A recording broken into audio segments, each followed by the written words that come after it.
Bonjour, je voulais vous parler de l'état dépressif parce que j'ai beaucoup de témoignages en ce sens et c'est assez déconcertant parce que on se sent à la fois prisonnier de cet état et en même temps on voudrait avoir une porte de sortie, une solution, voire une technique. Et donc à savoir que cet état de dépressif, c'est comme un enfermement, une vision très étriquée qui, dans ces moments-là, ne nous permet pas de voir justement quelque chose de plus grand, euh, une solution éventuelle.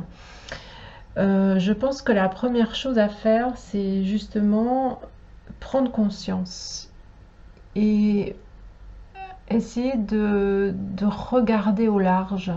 Et ça pourrait se faire très concrètement, par exemple en allant promener, regarder au loin, euh, c'est-à-dire d'ouvrir ce regard vers l'horizon et savoir que la solution est déjà là, juste que là en ce moment, je ne peux pas la voir parce que je suis comme il y a cette image de zoomer et de dézoomer.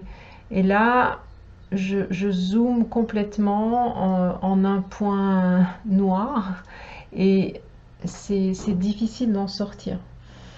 Donc, c'est vraiment se donner la possibilité de se dire que qu'on peut ouvrir une porte sur le fait que c'est possible. Même si en cet instant, je ne le perçois pas, je peux dire qu'il y a cette possibilité, en tout cas, d'évoluer grâce à cette période. Alors, ce qui est difficile pendant cet état dépressif, c'est qu'en fait, on se sent comme dans une petitesse, une limitation, une impuissance. Et ça, on est vraiment au niveau du personnage. Et ça aussi, c'est bien d'en prendre conscience que on a difficile à aimer, à accueillir nos limites, le fait de justement de tomber toujours dans les mêmes travers, c'est comme si on butait chaque fois sur la même pierre et tout notre univers est teinté de ce découragement, on va dire, de cet abattement. Mais aussi, ça peut être parce qu'on cherche cette lumière à l'extérieur. On cherche cette solution à l'extérieur.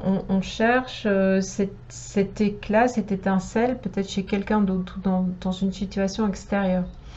Donc là aussi, deuxième point de conscience, ça pourrait être de dire mais finalement c'est normal au niveau du personnage que ça bug tout le temps, que ça retombe dans les mêmes scénarios, mais par contre je peux élargir ce personnage, je peux le rendre de plus en plus transparent. Et ça, c'est avec ce regard de dire, mais je sais que je ne suis pas que le personnage, je suis aussi cette omniscience, omnipotence, omniprésence qui peut à ce moment-là éclairer le personnage et accepter, aimer, accueillir vraiment avec bienveillance que notre personnage, ben oui, il trébuche, il est limité, il travaille beaucoup avec les mémoires, donc il n'est pas très créatif en quelque sorte. Il se rappelle, il a peur, donc c'est soit il a des rappels mémoriels du passé qui lui font peur ou des projections dans le futur, dans des films probables mais qui n'arriveront jamais. Donc il y a vraiment cette espèce de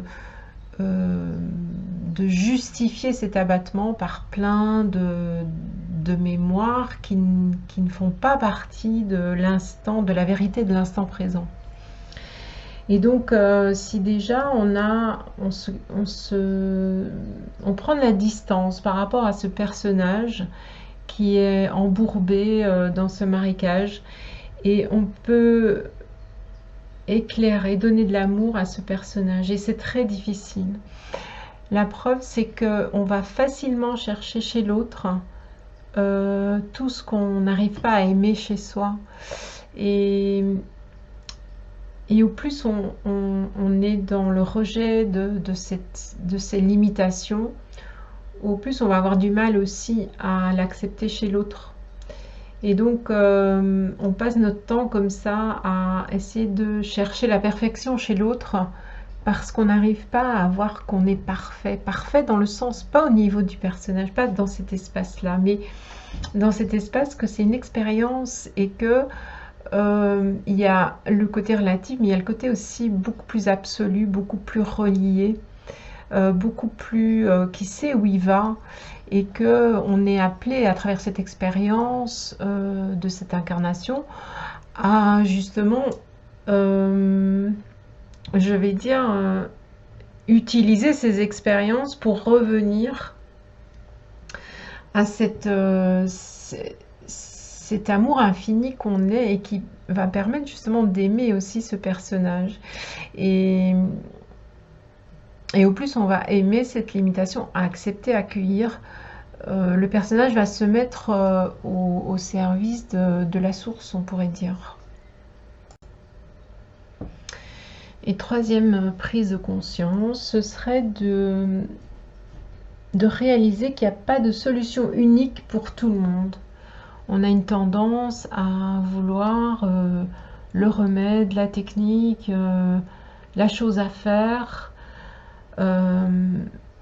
Et là, on nie à nouveau notre singularité, ce qui fait de nous des êtres uniques, précieux. Et là, dans ça, dans ce mouvement, il y a à nouveau, j'accueille ce qui me singularise, c'est-à-dire aussi mes limites, aussi ce que moi j'ai de particulier. Mais alors ça veut dire que je suis différent dans ma singularité. On est universel dans notre grandeur, mais on est vraiment dans cette particularité. Mais ces particularités, comme elles se contrastent, automatiquement il va y avoir ce jeu d'ombre et de lumière. Et là aussi, c'est dans cet amour infini qu'on peut accueillir justement cette singularité et arrêter de vouloir une solution extérieure, une solution qui est faite pour tout le monde, un remède miracle comme on l'a vu dans la période qu'on vient de passer. Ça n'existe pas, c'est vraiment de se dire, mais à partir de ce que je ressens, de mon terrain, de ce que mon corps me dit, de ce que je peux éprouver dans ces moments où c'est plus difficile, il y a quelque chose d'unique. Et nous, la plupart du temps, on va essayer de correspondre aux autres, on va essayer de correspondre à ce que les autres veulent de nous ou veulent en général. Et là, à nouveau, on se défigure, on se dénigre. Et il y a à nouveau cette espèce d'humiliation de qui on est, on se rabaisse en quelque sorte.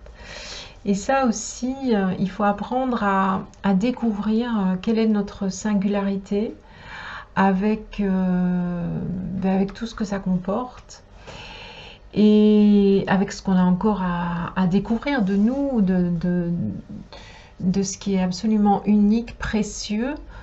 Et que c'est comme, vous savez, l'empreinte digitale que personne d'autre n'a. Et c'est ça ce qu'on appelle la recherche unique de notre chemin.